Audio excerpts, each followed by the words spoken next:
This is France. It's one of the oldest advanced economies in the world. Being one of the founding countries in the EU's predecessor, the European Communities, it has significant influence in the EU over areas such as security and defence, economic and monetary governance, and foreign policy. However, in 2023, France was one of Europe's most problematic states. The nation saw widespread protests and anger at its president, Emanuuel Macron, as he unveiled a set of pension reforms. Greater focus on the nation has also highlighted some deeper structural issues, which look likely to spell out the decline of France as an economic superpower over the next 20 years. It's currently the 7th largest economy in the world and the 3rd largest in Europe. But France will begin to slip down the rankings as power moves away from Europe. This report by Goldman Sachs places France 9th by 2050 and 15th by 2075. More importantly, this decline is much greater than the comparable European economies of Germany and the UK. Making predictions this far in advance is of course speculative, as it relies on many factors which will undoubtedly vary. However, even looking ahead over the next 7 years to 2030, France looks to maintain a high fiscal deficit, which is expected to significantly increase its public debt and face a potential demographic crisis similar to that of Italy or Spain, especially given the growing trend of university-educated individuals leaving the country for employment. This, paired with poor social mobility and employment opportunities for minority groups, will start to cause issues. Like many nations in Europe, France's current economic position is deeply rooted in the past, especially the period following World War II. Having been occupied by Germany and then acting as a battleground for the Allied nations, the economy and population of France was in ruin. Economist Milton Friedman once said that, "The best way to grow rapidly is to have the country bombarded." Though it is hard to imagine a country prospering after facing such tragedy, France did exactly that. The French economy swiftly recovered after World War II, reaching its peak during a prosperous period called Les Trente Glorieuses. This was supported by a form of post-war state capitalism that heavily relied on state intervention in the economy, known as dirigisme. In the initial phase from 1945 to 1968, the state directed resources away from the labour market and consumption, favouring industrial investment. But later, between 1968 and 1983, there was a gradual shift towards supporting the labour market and consumption while reducing emphasis on industrial investment. However, in 1983, France changed direction, moving from an interventionist approach to adopting a more market-oriented economy. This shift replaced state-led intervention with regulations imposed by the European Union. This new economic system focused on economic liberalisation while still emphasising social and labour market policies. Whilst initially beneficial for citizens, there was a growing realisation that these initial benefits hindered economic growth, prompting a need for change. The Chirac administration in 2002 faced the challenge of reforming this system to revive prosperity in French society. But from 2002, the French economy has stagnated. Partly to do with this graph here, this is France's unemployment rate, which shows the active workers who cannot find a job.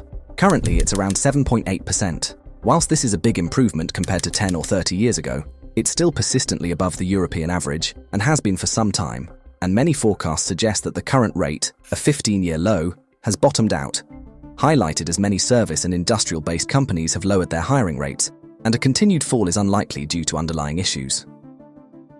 Despite an increase in the labour force over time, structural imbalances in France's labour market, traceable back to the 1970s, have meant that employment has not increased accordingly. France scores in the bottom third of OECD countries on all 3 indicators of job quantity, with the employment rate well below the OECD average. Unemployment and inactivity rates are structurally high, due to a high share of low-skilled workers with weak employment prospects, made worse by large employment gaps among both young and old people, as well as non-natives, with this gap being much higher than the OECD average. France's educational system adds to the complexities of the unemployment landscape. The escalating demand for higher qualifications above undergraduate level for employment leaves many overqualified individuals struggling to secure suitable positions.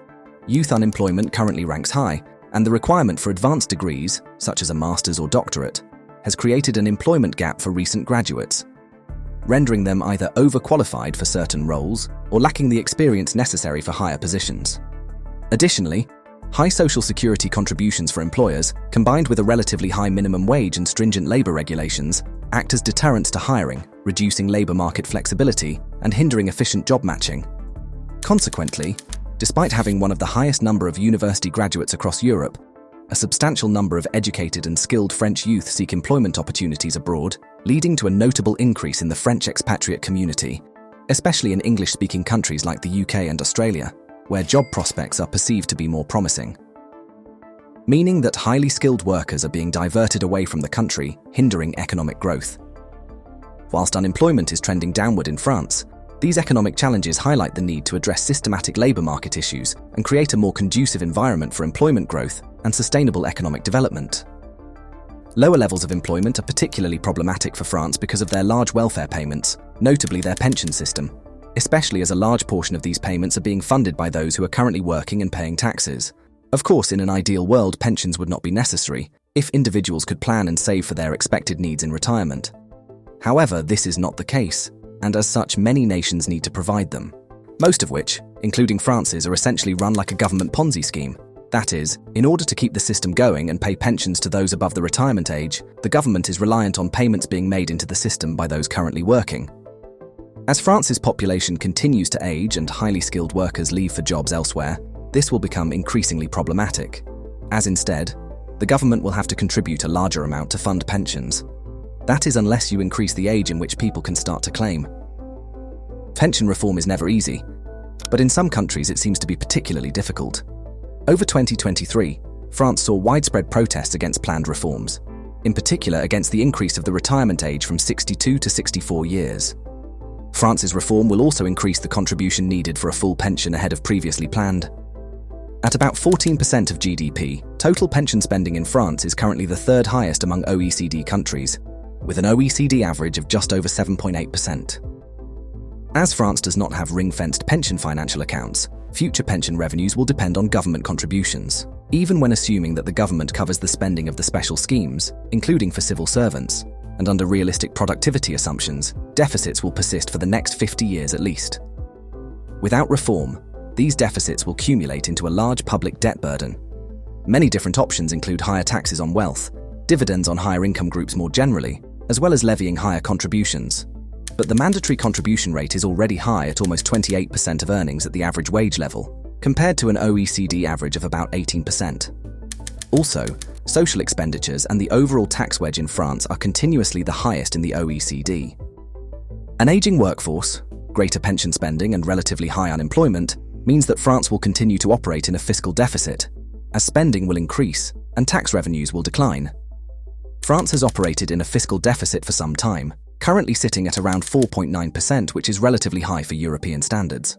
Alleviating this has been made harder by major global events like the 2008 financial crisis and the COVID pandemic. As the government must spend more of welfare payments like unemployment support and emergency healthcare provisions. The proposed budget reflects a mix of savings and new expenditures.